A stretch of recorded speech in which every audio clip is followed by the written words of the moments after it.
మరికొన్ని గంటల్లో జూబ్లీహిల్స్ అసెంబ్లీ నియోజకవర్గం ఉప ఎన్నిక పోలింగ్ జరగనుంది. ఈ ఎన్నికను కాంగ్రెస్, బీఆర్ఎస్, బీజేపీ నేతలు ప్రతిష్టాత్మకంగా తీసుకున్నారు. ఈ ఎన్నికలో గెలుపు త్వరలో జరగనున్న జీహెచ్ఎంసీ ఎన్నికల్లో కీలక పాత్ర పోషిస్తుందని అంతా భావిస్తున్నారు. దీంతో ఉప ఎన్నికల ప్రకటనకు ముందు నుంచే అన్ని పార్టీల నేతలు ఓటర్లను ప్రసన్నం చేసుకునేందుకు నియోజకవర్గంలో విస్తృతంగా పర్యటించారు. ఇక నోటిఫికేషన్ వచ్చిన నాటి నుంచి 3 ప్రధాన పార్టీలు అభ్యర్థుల నియోజకవర్గాల్లో ఓటరు మహాశయులను ప్రసన్నం చేసుకునేందుకు విస్తృత ప్రచారం చేశారు. అయితే ఈ ఎన్నికలో తెలుగుదేశం పార్టీ మద్దతు ఎటు అనే విషయం ఇప్పుడు హాట్ టాపిక్ గా మారింది. జూబ్లీహిల్స్ నియోజకవర్గం 2009లో తొలిసారి ఏర్పాటైంది. ఇప్పటి వరకు జరిగిన 4 ఎన్నికల్లో 3 సార్లు మాగంటి గోపీనాథ్ విజయం సాధించారు. తొలి ఎన్నికలో కాంగ్రెస్ అభ్యర్థిగా పోటీ చేసిన విష్ణువర్ధన్ రెడ్డి 19,000 ఓట్ల మెజారిటీతో గెలిచారు. ఆ ఎన్నికల్లో టీడీపీ అభ్యర్థి సలీం 33,000 ఓట్లు సాధించి 2వ స్థానంలో ఉన్నారు. ఇక రాష్ట్ర విభజన తర్వాత జరిగిన తొలి ఎన్నికలు 2014.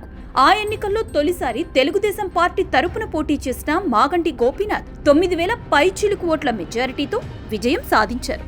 ఆ తర్వాత అనూహ్యంగా కేసీఆర్ సారథ్యంలోని కారు పార్టీలో చేరిన మాగంటి గోపీనాథ్ 2018, 2023 ఎన్నికల్లో గులాబీ పార్టీ తరపున పోటీ చేసి 16,000 ఓట్ల మెజారిటీతో గెలిచారు. అయితే మాగంటి గెలుపు వెనుక అసలు కారణం ఒకటే. మాగంటికి తెలుగుదేశం పార్టీ ఓటర్లు మద్దతు తెలిపారు. మాగంటి ఎన్టీఆర్ అభిమాని అనే కారణంతోనే వరుసగా గెలిపించారు. ఇక మాగంటి గోపీనాథ్ ఆకస్మిక మరణం తర్వాత జరుగుతున్న ఉప ఎన్నికలో గెలుపు ఎవరిది అనే విషయం ఇప్పుడు హాట్ టాపిక్ గా మారింది. ఈ ఎన్నికలకు తెలుగుదేశం పార్టీ తొలి నుంచి దూరంగా ఉంది. అయితే జనసేన పార్టీ మాత్రం బీజేపీ అభ్యర్థి దీపక్ రెడ్డికి మద్దతు తెలిపింది. కానీ టీడీపీ మాత్రం సైలెంట్ గా ఉంది. దీంతో టీడీపీ ఓటు బ్యాంకు ఎటువైపు పడుతుందనే ప్రశ్న తలెత్తుతుంది. ఈ విషయంపై పలు సర్వే సంస్థలు తమ నివేదికను బహిరంగం చేశాయి కూడా. బీఆర్ఎస్ తరపున పోటీ చేస్తున్న మాగంటి సునీతకు సానుభూతి వస్తుందని అంతా భావిస్తున్నారు.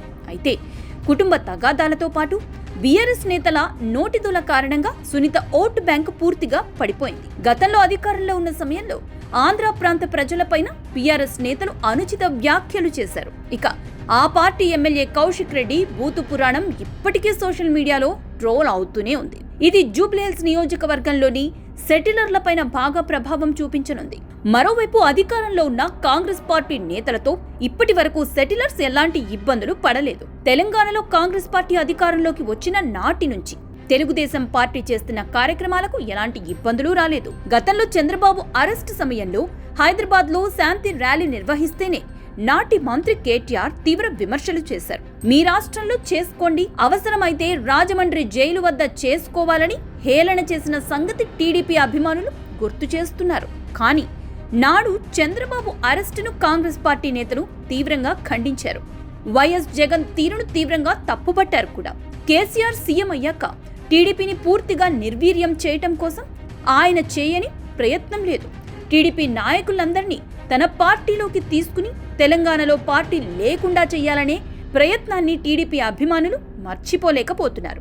ఇక బీఆర్ఎస్ నాయకులు తలసాని శ్రీనివాస్ యాదవ్, హరీష్ రావు, కౌశిక్ రెడ్డి చేసిన అహంకారపూరిత వ్యాఖ్యలు ఇప్పటికీ టీడీపీ నాయకులు మర్చిపోలేకపోతున్నారు. అధికారంలో ఉండగా అహంభావంతో వ్యవహరించిన కేటీఆర్ కి ఇప్పుడు టీడీపీ అభిమానులు గుర్తొచ్చారా అని సూటిగా ప్రశ్నిస్తున్నారు. అందుకే జూబ్లీహిల్స్ ఉప ఎన్నికలో టీడీపీ అభిమానులు కాంగ్రెస్ అభ్యర్థి నవీన్ యాదవ్ కి ఓటు వేసే అవకాశం ఉందనే మాట బాగా వినిపిస్తోంది. మాగంటి సునీతకు ఓటు వేసినా ఆమె అందుబాటులో ఉండే అవకాశం లేదని, మళ్లీ కేటీఆర్, హరీష్ రావు పెత్తనం చేస్తారనే భయం కూడా జూబ్లీహిల్స్ ఓటర్లలో ఉంది. మరోవైపు తెలుగు రాష్ట్రాల్లో ఉన్న ముఖ్యమంత్రులిద్దరూ గురు శిష్యులే కావడం, సమస్యల పరిష్కారానికి ఇద్దరు నేతలు కలిసి కృషి చేస్తుండటాన్ని కూడా టీడీపీ అభిమానులు స్వాగతిస్తున్నారు. చంద్రబాబు కూడా పరోక్షంగా రేవంత్ రెడ్డికి మద్దతుగా ఉన్నారని, అందుకే ఈ ఎన్నికల్లో ఎవరికి ఓటు వేయాలనే విషయంపై ఇప్పటి వరకు ఎలాంటి ప్రకటన చేయలేదనేది తెలుగు తమ్ముళ్ల మాట. ఈ నేపథ్యంలో టీడీపీ ఓటు బ్యాంక్ కాంగ్రెస్ అభ్యర్థి నవీన్ యాదవ్ వైపు ఉంటుందనే మాట బాగా వినిపిస్తుంది.